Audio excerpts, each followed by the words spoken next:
my new pupil, to the Gallery of Refined Gravity!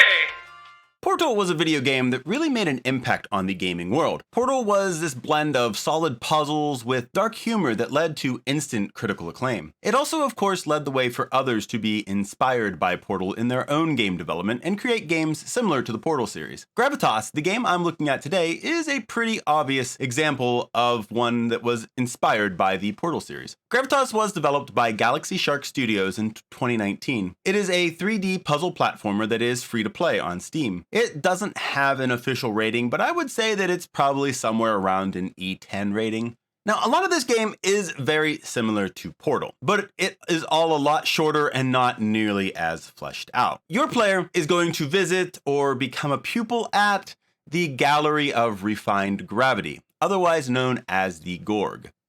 But you aren't really told why or given any background about who you are or about the Gorg in general. As you enter the Gorg, you're greeted by a little flying robot who is known as the Curator and a somewhat ditzy fourth wall breaking AI known as She. From the beginning, you'll notice that things aren't quite right, as the Curator can't really remember his real name, mentions that his last pupil died, and as you try to enter the gallery, you notice that the gallery is not in full working order, as the door to the gallery itself is malfunctioning. You'll continue to notice that things are in a pretty bad state as you go on, but you're never really told why this is or given any significant background about the Gorg, the Curator, or She. You just continue your way through the gallery solving various gravity-related puzzles with your AAEA, also known as the or Artistic Appreciation Enhancement Apparatus. The is a glove that allows you to create a gravity field on specific walls. This gravity field will pull you or other objects toward itself. You then use this ability to solve puzzles using gravity, all the while having various antics going on between the Curator and She, and maybe sometimes involving you. There isn't really a lot of story to talk of, but I did enjoy the humor of the game and thought it was pretty funny at times, and at least always amusing. You're just kind of left wanting a bit more story or understanding of the Gorg and its caretakers. This is hard to do with a game that clocks in at around an hour or so, depending on how long it takes you to solve the puzzles, so there just really isn't the time to develop things that much. The gameplay for Gravitas is actually pretty simple. You can move, jump, push buttons, but the main mechanic is the creation of gravity fields. You create them by using your left brain. Clicking the left mouse button. You can then disable them with your right mouse button, or your right brain, I guess. Mechanically, that's really all there is to the game. You will have to learn how to use your gravity fields to do a number of different things over the course of the game, but nothing is too complicated. You use gravity to pull yourself over gaps, move cubes to help you reach higher ledges, or avoid getting damaged by lasers. You can also use it to push blocks through glass in order to create openings. Figuring out how to use the gravity is fun and enjoyable, but again, it just feels like they could have done more. It feels like they could have added new mechanics to your glove and played with how to use gravity in a few different ways, but I did enjoy what was presented. None of the puzzles were particularly hard. I only had trouble with one, but after I figured it out, I didn't really know why it took me longer than the others.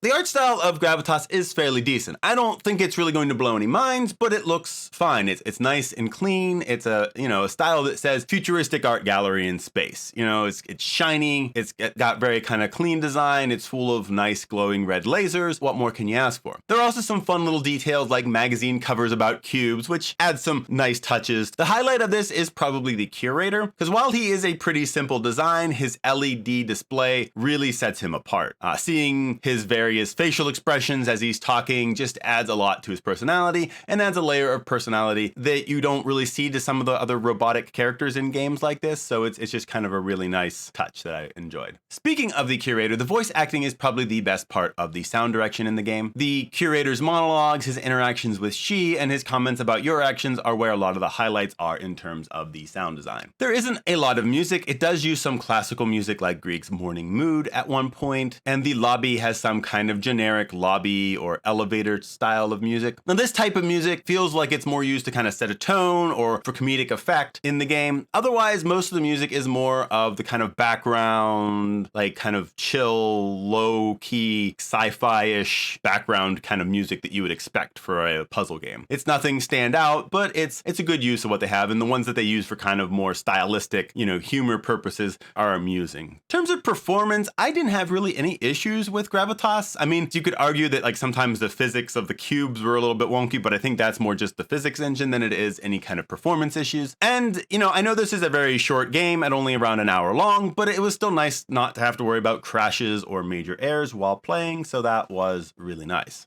Gravitas creates an odd tension at the end of it all. On the one hand, it is a very short experience that feels underdeveloped in terms of story and gameplay. On the other hand, it is a free-to-play game that does provide an enjoyable experience and leaves you wanting more. Well, in some ways, it does provide a complete experience. It leaves you feeling like you're playing a demo or maybe even like a prototype for a larger game. It felt like there was so much more room for the game to be expanded in terms of story, gameplay, pretty much all of the areas. And it's a little disappointing that this is all we have at the end of the day. So Gravitas is a game that I recommend that you give a try, particularly if you're a fan of the Portal style of game. It is also a game that I'm rating a 7 out of 10, because while I do recommend you give it a shot, I also have to acknowledge that it has its flaws. It's a game that's easy to recommend because it's free. If it wasn't, then I'm not sure I could quite as readily unless it was a fairly cheap game. While Gravitas has a lot of potential, it remains largely untapped. Since this has been out for 4 years and Galaxy Shark Studios hasn't put anything out since Gravitas. Also, if you look at their YouTube, it hasn't had anything except Gravitas trailers from 4 years ago, and their website is down, so it doesn't look like a future game will have a chance to realize the potential that Gravitas had. However, for a game that costs nothing but around an hour of your time, I would say it's worth a play. Oh, look at you scaling that symbolism really fast. Wow, but it took me 4 years to build, and you